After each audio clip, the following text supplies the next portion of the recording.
Bonjour, c'est vraiment un plaisir pour moi de m'adresser à vous, là, qui m'écoutez en ce moment, parce que je veux vous parler de la formation à l'approche non directive créatrice que j'ai créée, puis qui est enseignée au Québec depuis 1985 et aux Européens depuis 1995.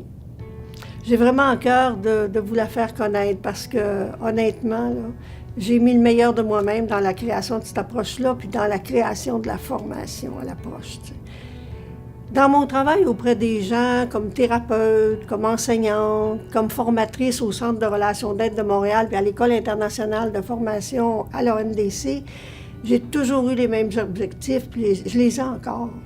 Mon premier objectif a toujours été que chacun de nos étudiants développe le respect de lui-même, l'amour de lui-même, pas juste en théorie, mais dans sa vie, dans son travail, dans ses relations avec les autres. Moi, j'insiste beaucoup sur l'amour et le respect de soi. Moi, j'ai voulu que grâce à l'amour puis au respect d'eux-mêmes, mes étudiants retrouvent le pouvoir sur leur vie, qu'ils cessent de donner aux autres le pouvoir de faire des choix puis de prendre des décisions à leur place. Puis je voulais surtout que ceux qui font la formation à l'approche non directive créatrice se créent des relations qui marchent, des relations harmonieuses avec leurs conjoints, leurs enfants, leurs parents, leurs collègues, en fait, avec tous ceux qu'ils aiment, tu sais. Je peux dire aujourd'hui, après 55 ans de travail dans le domaine de l'éducation et de la relation d'aide, que les objectifs que je viens de vous nommer sont réalistes et sont atteignables. Au cours de mes années comme formatrice de mon approche, j'ai vu des centaines de personnes s'épanouir puis se réaliser vraiment. Quand je vous parle des personnes qui se sont découvertes puis qui ont appris à s'aimer puis à se respecter dans le cadre de la formation à l'approche non directive créatrice, moi, je parle d'un processus de formation qui donne des résultats. Pour vous informer de ce processus-là, je vais parler de la formation à l'ONDC en développant dans l'ordre les 5 points suivants. D'abord, je vais vous dire c'est quoi au juste l'ONDC. Ensuite, je vais vous parler des écoles où on l'enseigne, le CRAM, Centre de relations d'aide au Québec, l'EIF, École internationale de formation à l'ONDC en Europe. En troisième lieu, je vais vous parler du contenu puis du déroulement des cours. Je vais poursuivre en vous présentant les associations professionnelles qui regroupent les thérapeutes diplômés chez nous, la CITRAC au Québec, l'AETRA en Europe. Pour finir, je vais vous donner des informations à propos du droit de pratique des thérapeutes en relation d'aide qui sont reconnus sous le titre de TRA. En fait, c'est des thérapeutes formés à l'ONDC. TRA, thérapeute en relation d'aide, c'est une marque de certification déposée, donc protégée. Premièrement, je vais commencer par vous dire c'est quoi l'ONDC. Moi, j'ai créé l'ONDC à partir surtout de mon expérience personnelle, professionnelle, de mes connaissances de la pédagogie puis de la psychologie. Après avoir fait mes études de maîtrise à l'Université de Montréal puis de doctorat en sciences de l'éducation à l'Université de Paris, j'ai écrit à partir de mon expérience les bases théoriques de mon approche. J'ai décrit ces bases-là dans ma thèse de doctorat que j'ai soutenue à Paris en 1985 et plus tard dans mon livre « Relations d'aide et amour de soi » qui a été publié en 1990 qui est le livre de base de l'ONDC. Ce livre-là s'est vendu puis se vend encore à des milliers d'exemplaires. J'ai ajouté à ça d'autres livres où j'applique mon approche à la connaissance de soi, aux relations affectives, aux relations amoureuses, à l'éducation des enfants, à la santé du cœur, à la vie spirituelle. C'est surtout à partir de mon travail sur le terrain avec des ados et des adultes de tous les âges, de toutes les cultures, que j'ai créé les programmes puis les cours qui sont offerts au Québec et en Europe. J'avoue que j'ai consacré des années de ma vie à ce travail-là, puis je le poursuis toujours. Aujourd'hui, je trouve ma satisfaction dans 2 choses. Premièrement, j'ai réalisé mes rêves, puis je les réalise encore. Puis je sais qu'à cause de ça, là, j'incarne ce que j'enseigne puis ce que j'écris. Puis ça encourage mes étudiants à se réaliser aussi dans le respect de ce qu'ils sont, comme je le fais constamment moi-même. D'ailleurs, je ne me permettrai pas d'enseigner quelque chose qui soit juste de la théorie, puis que je n'aurais pas d'abord expérimenté puis appliqué dans ma vie. Ma deuxième satisfaction, c'est que je suis toujours touchée quand je vois les résultats de mes enseignements sur la vie des gens puis l'impact sur leurs relations. Quand je vois ça, là, j'ai le sentiment d'être à ma place puis d'accomplir la raison pour laquelle je suis née parce que je crois que je ne suis pas ici pour rien. Vous non plus d'ailleurs. Maintenant, je vais vous dire sur quelle base repose l'ANDC.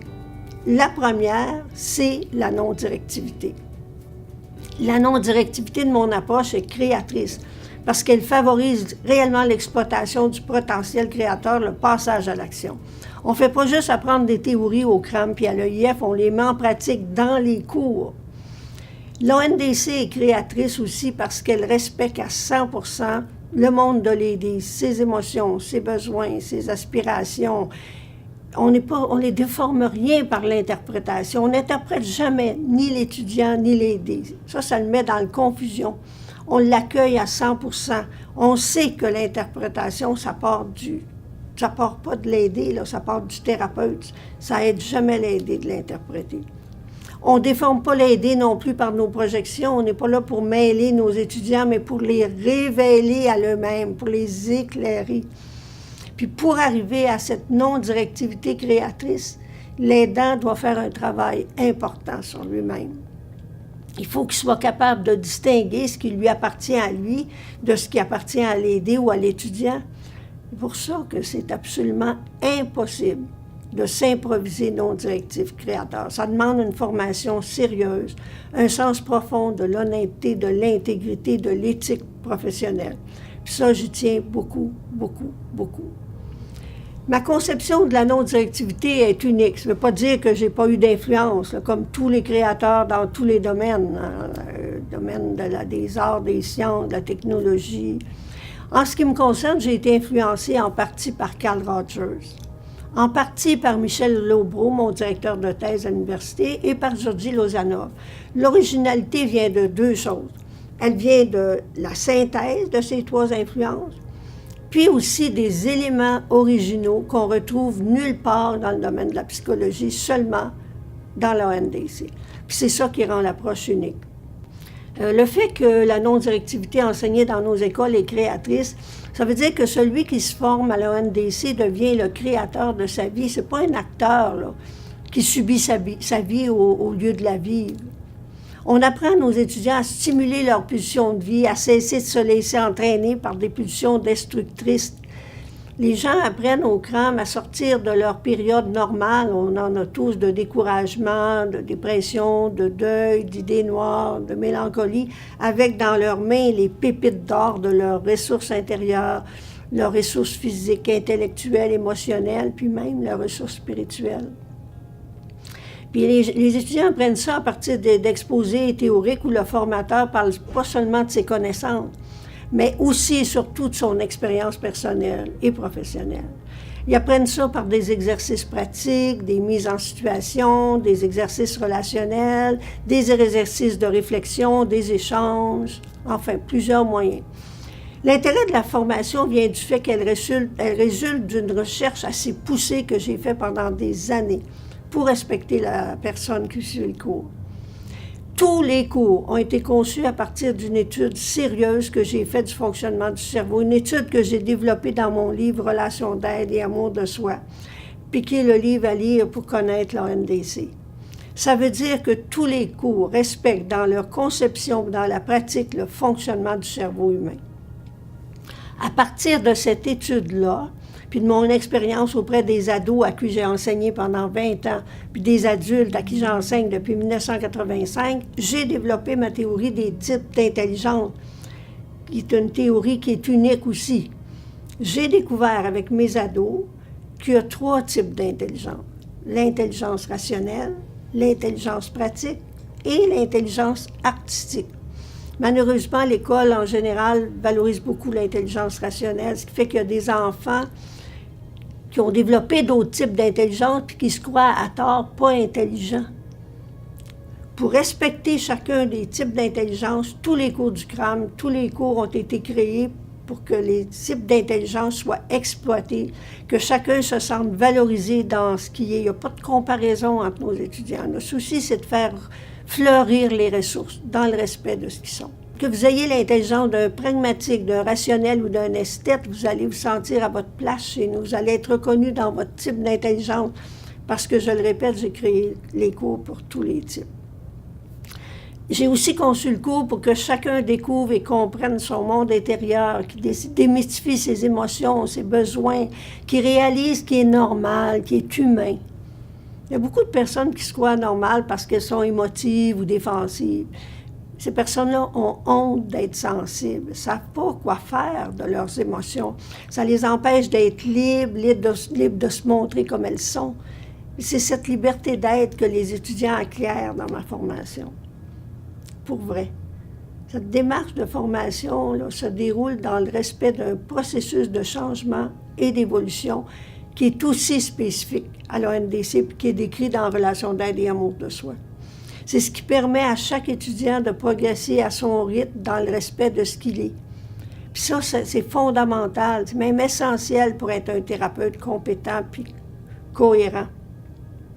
En fait, la ONDC est conçue à partir de ce que je viens de vous dire, puis en plus, elle repose sur 3 grands piliers. 1, l'aidant, c'est-à-dire le thérapeute, le formateur ou l'enseignant. 2, la relation. 3, l'ici maintenant. Puis je vais vous expliquer ce que je veux dire parce que c'est important. D'abord, on va parler de l'importance prioritaire de l'aidant, du thérapeute, du formateur. J'ai découvert un jour, au cours de mes années d'études universitaires, les travaux en suggestiologie d'un homme, un Bulgare, qui a beaucoup influencé mon approche. Il s'appelle Georgi Lozanov. Lozanov était médecin, enseignant, thérapeute. Il s'est rendu compte dans sa pratique que ce qui aidait le plus à favoriser l'apprentissage, la guérison, la paix intérieure chez ses patients, chez ses étudiants, c'était l'attitude de l'aidant. L'attitude, pour lui, c'est la même chose pour moi, c'est différent du comportement. Le comportement, on le voit. L'attitude, on la ressent. Dans les formations que Lozanov offrait comme médecin, comme enseignant, comme formateur de thérapeute, il accordait la première place au travail de l'aidant sur lui-même pour qu'il y ait une cohérence entre son attitude et son comportement. Selon lui, l'aidant devait être cohérent pour aider vraiment quelqu'un, puis je suis parfaitement d'accord avec ça. Comme Lozanov, je pense qu'il ne doit pas y avoir de contradiction entre ce que dit un enseignant, un formateur, un thérapeute, puis ce qu'il fait ou ce qui se passe en dedans de lui. Par exemple, si un formateur vous dit à un étudiant qui va réussir puis qui pense le contraire, l'étudiant va recevoir 2 messages, puis il va être confus. C'est pour ça qu'au CRAM, on accorde une très grande place au travail que font le thérapeute puis le formateur sur lui-même. On aide plus avec ce qu'on est qu'avec ce qu'on sait. C'est pour ça que la formation dure 3 ans. C'est pour permettre à l'étudiant de bien intégrer dans sa vie, dans ses relations, tout ce qu'il apprend dans les cours.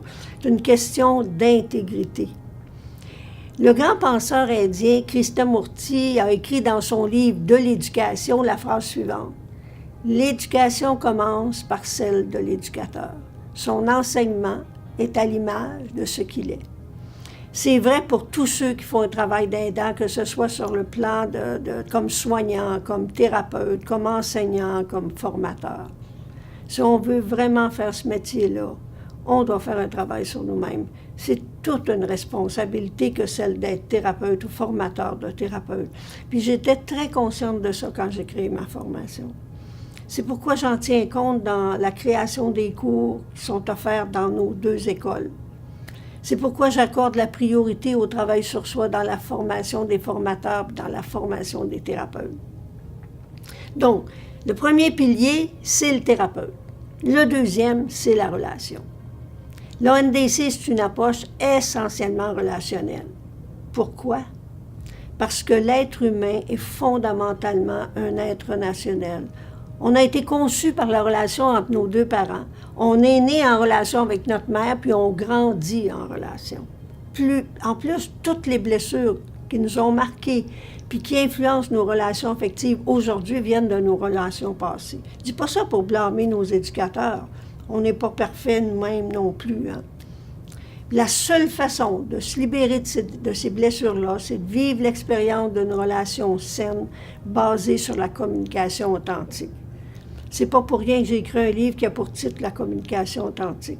L'ANDC repose sur ce type de communication-là. Apprendre à communiquer authentiquement, là, c'est apprendre à être en relation vraie.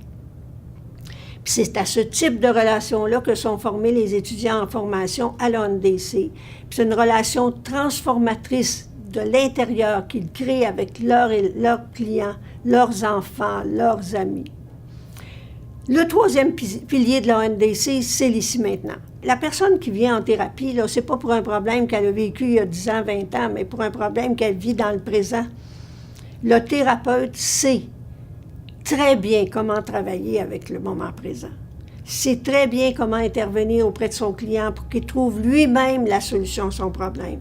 Il sait comment l'aider à acquérir l'autonomie affective. C'est toujours étonnant de voir à quel point l'approche de l'ici maintenant, telle qu'on la pratique dans nos écoles, ouvre sur des solutions pertinentes. Ces solutions-là sont toujours justes, toujours efficaces, parce qu'elles ne viennent jamais du thérapeute, mais de l'aider. L'approche favorise le développement de l'écoute, de l'amour de soi, du passage à l'action, que ce soit un client ou un étudiant. Ce n'est pas une approche qui est juste théorique, là. Puis pour que le passage à l'action se fasse facilement, on accorde beaucoup d'importance à l'identification des besoins. Dans mon livre « Soulager les blessures du cœur » qui a été publié chez Jouvence, je montre la distinction entre les besoins de la personnalité et les besoins spirituels. Puis cette distinction-là là, est originale à l'ONDC. Ça a beaucoup éclairé les lecteurs et les étudiants. Ça leur a permis d'identifier leurs besoins, de les accepter, de les exprimer avec authenticité. Puis ça a changé très favorablement leur relation affective. La même chose entre la distinction entre les mécanismes de défense puis les mécanismes de protection. J'ai été la première à faire ça en psychologie, puis j'ai aussi décrit ça dans mon livre « Relations d'aide et amour de soi ». Il y a dans l'approche non directive créatrice de nombreux apports qui existent que s'ils ont été empruntés ou copiés. C'est le cas de la dialectique directivité-non-directivité. On est essentiellement non-directif dans le contenu. Ça veut dire qu'on donne la totale liberté aux étudiants d'être ce qu'ils sont, d'exprimer leur malaise, leurs besoins, leurs accords, leurs désaccords, puis de manifester leurs différences personnelles, leurs différences culturelles, puis de réaliser leurs rêves. Par contre, on a un cadre clair, qu'on appelle le contenant, qui est le même pour tout le monde. Le cadre comprend les travaux écrits, obligatoires, des heures de pratique avec des clients, un nombre précis d'heures de cours, une exigence de participation, etc. En fait, on établit le cadre par esprit de justice pour tout le monde, puis pour pouvoir travailler dans un climat de sécurité. Bon, maintenant que je vous ai parlé de tout ce qui caractérise l'approche non directive créatrice que j'ai créée, je vais vous parler des écoles où on l'enseigne. Les écoles de formation à l'ONDC, comme je l'ai dit précédemment, il y a le Centre de relations d'aide de Montréal, on appelle CRAM, qui offre la formation à l'ONDC depuis 1985. Puis il y a aussi, cette formation se donne à Montréal, à Québec et à Gatineau, au Québec. À Paris, l'École internationale de formation reçoit des étudiants de France, de Belgique, de Suisse, du Luxembourg, d'Autriche, des Antilles, on en a même de l'île de la Réunion. Ces écoles sont les seules au monde autorisées à enseigner la ONDC, les seules qui vous assurent que les formateurs ont été très bien formés à l'approche.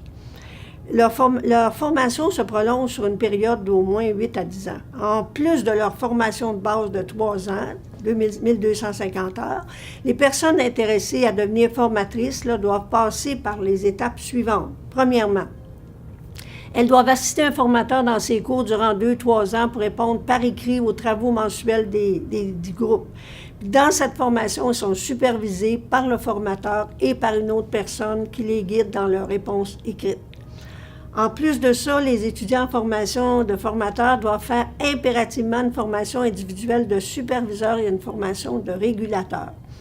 Elles doivent aussi faire la formation de thérapeute relationnel à la thérapie de couple, à la relation d'aide pour les enfants et les adolescents, une formation appelée relation d'aide et sexualité, une formation à l'accompagnement des personnes endeuillées, puis une formation à l'animation de groupe. Ces formations avancées sont offertes dans nos écoles tant au Québec, au CRAM, qu'en Europe. Puis peuvent être suivis par tous les étudiants qui ont fait la formation de base, même s'ils ne souhaitent pas devenir formateurs. Nos écoles offrent aussi une formation de 4 ans en recherche. Dans ce cours-là, les étudiants apprennent à faire un plan de recherche, à utiliser leurs connaissances théoriques, leur expérience personnelle, relationnelle et professionnelle pour rédiger un mémoire qui va être soutenu au bout de la 4e année devant 3 spécialistes de l'ANDC. Il y a plusieurs recherches qui ont été publiées par nos étudiants et qui ont encouragé certains étudiants à écrire pour la publication. On compte de plus en plus d'écrivains connus qui viennent de cette formation avancée du CRAM. En plus de ces formations, pour les personnes qui veulent s'inscrire à des activités plus courtes, le CRAM offre, par le biais de ses spécialistes, des conférences, des ateliers qui vont de 3 à 15 heures sur différents thèmes hors formation. Vous allez le trouver dans la brochure, là, puis le site web, je reviendrai là-dessus tout à l'heure. Ces activités ont pour but de faire connaître la ANDC en favorisant la connaissance de soi, l'estime de soi, la confiance en soi, le respect et l'amour de soi. Pour obtenir le programme de nos activités hors formation puis de toutes nos formations, puis pour avoir des infos supplémentaires à celles que je vous donne en ce moment, là, adressez-vous pour le Québec au Centre de relations d'aide de Montréal, 514-598-7758, en Europe au secrétariat de l'EIF au 09 70 44 47 62. Le secrétariat européen se trouve en France. Le code national téléphonique, c'est 33. Vous pouvez aussi consulter notre site web www.cramformation.com. Maintenant, on va passer à un 3e point, celui du déroulement de la formation. Comment ça se passe dans les cours puis dans la formation. Bon, la formation de base de 3 ans, 1250 heures, comporte 2 volets. Le volet personnel et le volet professionnel. La première année comporte 11 fins de semaine. Ça se donne dans la semaine aussi. Puis cette première année de formation se termine par un intensif d'environ une semaine. À la fin de l'année, l'étudiant va recevoir une attestation officielle de l'école. Puis après chaque année de formation, les étudiants reçoivent une attestation officielle, puis un diplôme à la fin des 3 années de la formation de base. Bon. La première année de cours est centrée sur le travail sur soi. Elle a pour but de favoriser chez l'étudiant la connaissance de lui-même, se connaître assez pour ne plus se laisser définir par les autres, là. Le développement de l'amour de soi, du respect de soi, du potentiel créateur, apprendre à être en relation, apprendre à communiquer authentiquement. Tout ça, ça fait partie du premier cours. Le développement de la liberté d'être soi, la cohérence entre l'attitude et le comportement, l'autonomie affective, la prise en charge des besoins, la réalisation de nos projets, nos rêves, l'intégrité, l'honnêteté, l'éthique. Tous ces sujets, plusieurs autres, sont intégrés dans les cours de première année. Le deuxième volet dure 2 ans. Le travail sur soi se poursuit toujours, là, mais on ajoute la formation professionnelle. Une formation sérieuse de thérapeute qui mène à un diplôme qui certifie que vous avez intégré l'ANDC. Ça vous permet d'entreprendre vos activités professionnelles en tant que thérapeute formé à l'approche non directive créatrice, si vous êtes membre de l'association dont je vais parler tout à l'heure. Aucune autre école que le CRAM au Québec et de l'IF en Europe ne peuvent remettre ce diplôme de formation à l'ANDC parce que cette formation-là ne se donne pas ailleurs. Bon, les 2e et 3e années comprennent aussi 11 cours de 2 jours et à la fin de l'année, un intensif. Ces 2 années comprennent des supervisions, des régulations obligatoires.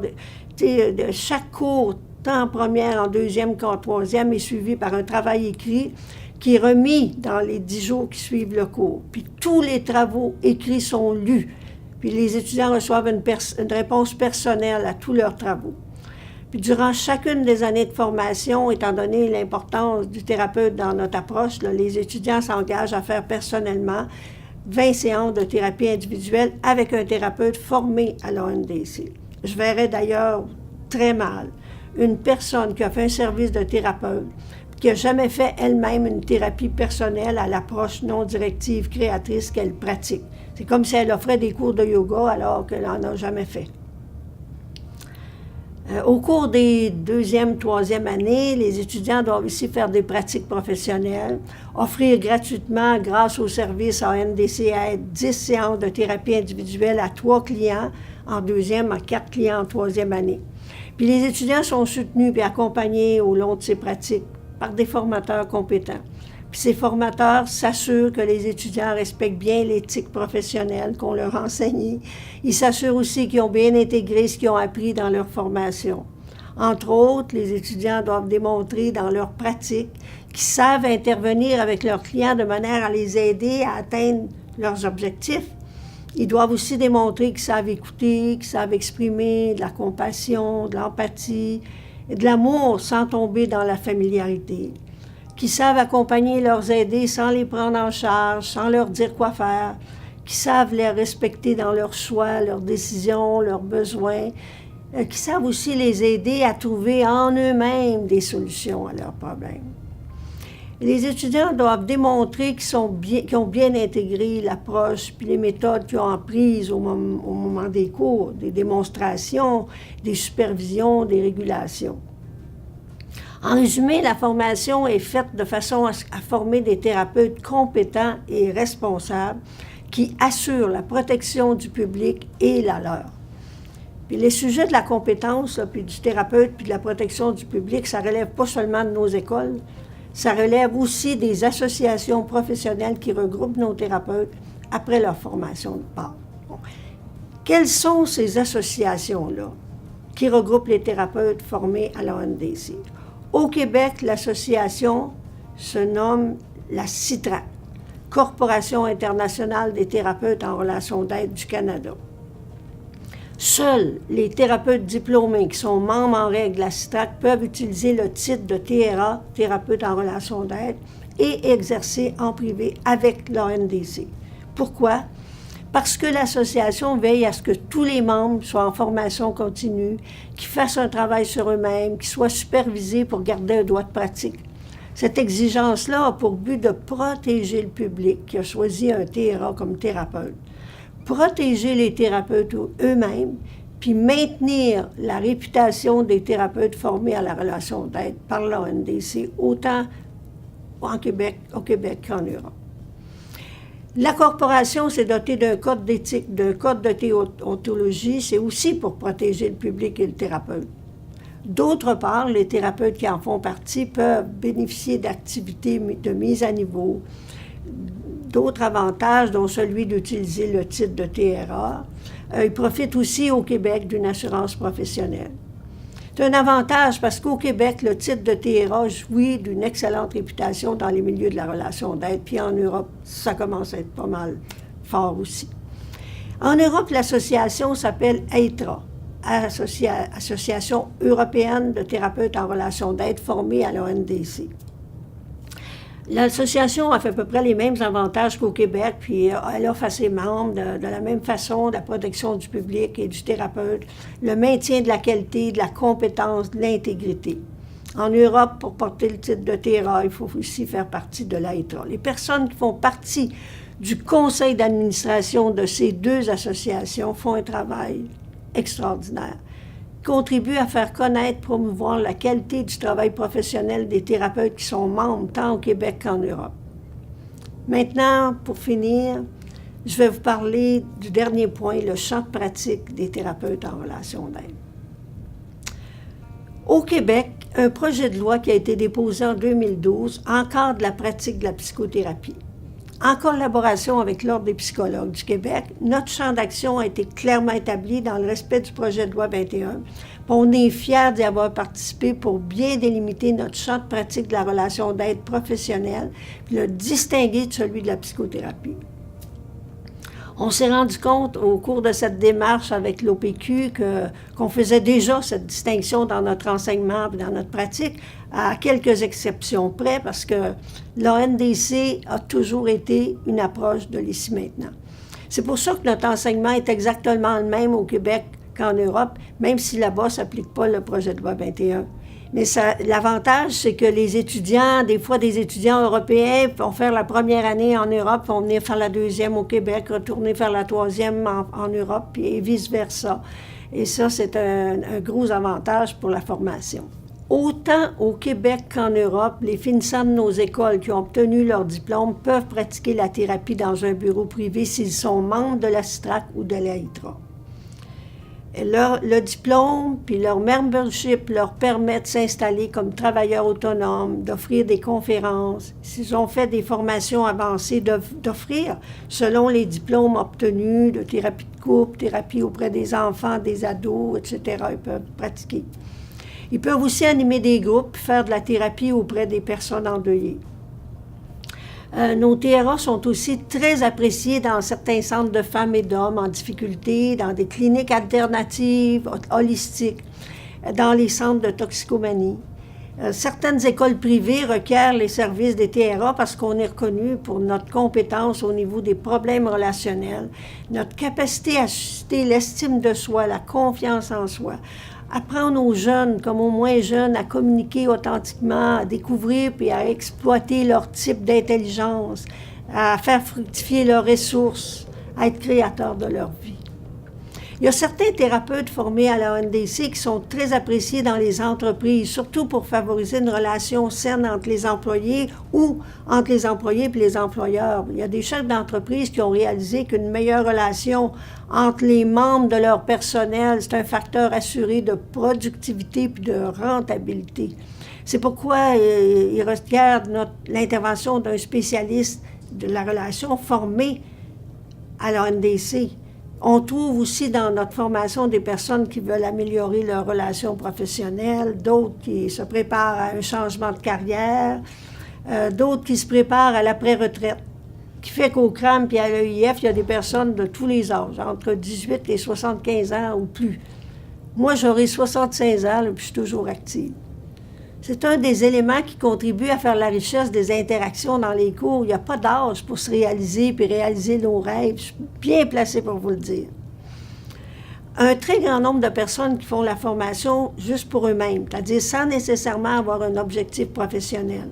Par exemple, un homme de 25 ans, là, sa femme était enceinte. Il m'a dit que sa principale motivation, lui, c'était de fonder une famille heureuse, d'avoir une bonne relation avec sa femme et ses enfants. Lui avait grandi dans une famille dysfonctionnelle, puis il ne voulait pas reproduire ça, pas du tout dans sa famille à lui. T'sais. Il y a une dame de 58 ans qui avait une très mauvaise relation avec son fils. Elle a fait la formation dans le but de le retrouver, de se rapprocher de lui. Je l'ai revu dernièrement, alors je ne sais pas de me remercier. Il y a une dame de 73 ans qui a fait la formation juste pour avoir une belle vieillesse, une belle relation avec les gens qu'elle aime. Il y a des personnes qui me disent qu'elles s'inscrivent pour être mieux dans leur peau, pour arrêter de se sous-estimer, pour se connaître, pour arrêter de se cacher, arrêter d'écraser leurs rêves. J'ai vu au CRAM des gens qui ont passé leur vie à s'occuper des autres, qui veulent enfin s'occuper d'eux-mêmes. J'en ai vu qui ont négligé leurs relations, qui ont tout misé sur l'apparence, le travail, la réussite, les diplômes, le savoir, puis ça les a pas rendus heureux. Ceux-là, ils ont compris qu'ils ont passé à côté de l'essentiel, puis qu'il n'est jamais trop tard pour prendre le chemin de l'amour, de la relation vraie, puis de la paix intérieure. Quelle que soit votre motivation, il y a une place pour vous chez nous. Si vous croyez que notre formation vous convient, puis qu'elle peut vous servir de chemin vers le bonheur, vous êtes les bienvenus. On vous attend chaleureusement. Merci.